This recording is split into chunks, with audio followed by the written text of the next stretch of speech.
Quatrième sujet. C'est quoi être opposant en Côte d'Ivoire? Je peux vous dire sans embâche que c'est une véritable honte que d'être opposant en Côte d'Ivoire le 11 avril que d'être opposant en Côte d'Ivoire depuis le 11 avril 2011.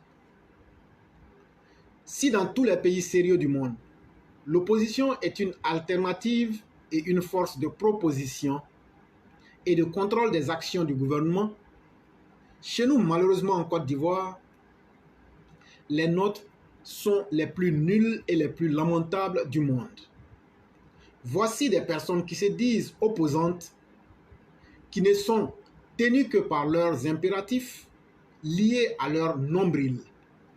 Ils réfléchissent avec leurs intestins. Pour nos antagonistes politiques, tant que les portes du restaurant et les trésoreries de l'État ne leur sont pas ouvertes, alors tout va mal dans la nation et ils empesteront le monde avec leurs braillements. Hi-ha, hi-ha, hi-ha, comme des ânes.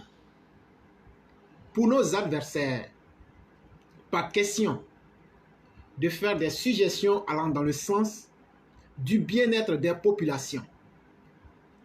C'est encore eux que vous verrez sur des motos, dans des jets privés ou dans des automobiles hors de portée de prix pour le citoyen lambda.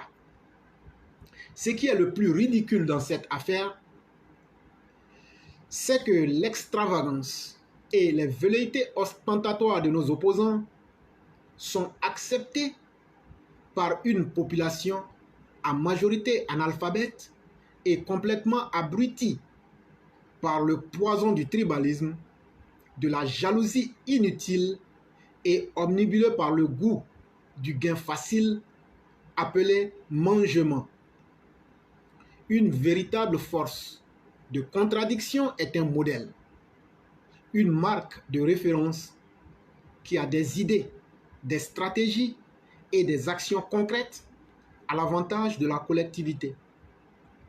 Mais avec nos concurrents que sont M. Bédié, M. Gbagbo, M. Soro, ceux-ci semblent ignorer toutes ces bonnes et grandes valeurs que je viens de citer.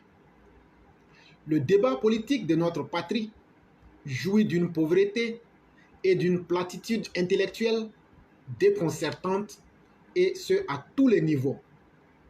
L'objectif primordial des détracteurs du RHDP, c'est juste être au pouvoir, fût-il par un putsch ou en massacrant tout le peuple, ou même par accident de l'histoire comme ce fut le cas en 2000.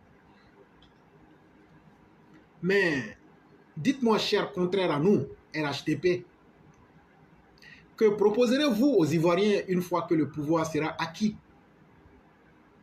Chers Ivoiriens, les apprentis du mal n'ont aucun objectif pour le bonheur de la masse, c'est-à-dire vous et moi, car ils ne se sont jamais préparés à une gestion correcte et rigoureuse de la République. Et cela a été vu ici durant les pouvoirs scabreusement ignobles de Whisky Konan et du sanguinaire de Calignon que vous connaissez.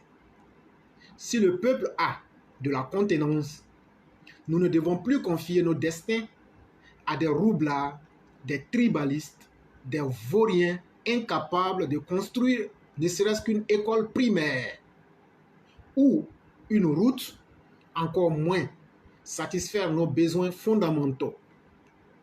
Nos opposants, constitués de personnes sans valeur, sont tellement insensés que c'est maintenant sur des motos qu'ils se pavanent comme pour nous dire que le code du prochain coup d'État sera le suivant: le complot de la bécane. Ils ne savent que parler pour distraire la galerie ou produire des discours à la je suis en train de, je voulais faire ceci ou cela, mais oh ben simplement c'est la faute de la France si je n'ai pas pu réussir, c'est parce que tout le monde ne m'aimait pas, c'est la France qui ne nous aime pas, sinon on aurait pu. Voilà tout ce qu'ils savent produire. Comment voudrez-vous que de tels incapables qui clament qu'elles n'ont jamais été responsables de quoi que ce soit dans ce pays puissent devenir des gens responsables juste parce qu'ils sont au pouvoir? Apprenez à être un peu sérieux, vous les opposants de la Côte d'Ivoire, car le fils de Kong est plus sérieux que ça et il vous a montré tout ce dont il était capable. Chers opposants, vous nous faites honte et vous nous donnez même envie de vomir à la fin. Être capable d'accepter la médiocrité est un choix autant qu'accepter de changer et apprendre de ses erreurs. Chez nous, au pays, on dit que la honte ne tue pas. Reconnaissez que le brave Tchè est le meilleur des meilleurs et que vous avez tout à apprendre auprès de lui. Frapper son instituteur ne vous donnera pas la moyenne de passage en classe supérieure. Vous avez tout dit et vous avez tout fait contre le fils de Adjana Bintou Cissé, mais il demeure indéboulonnable et il est bel et bien vivant et en très bonne santé en ce 30 août 2021. Donc on fait quoi maintenant? On fait quoi maintenant?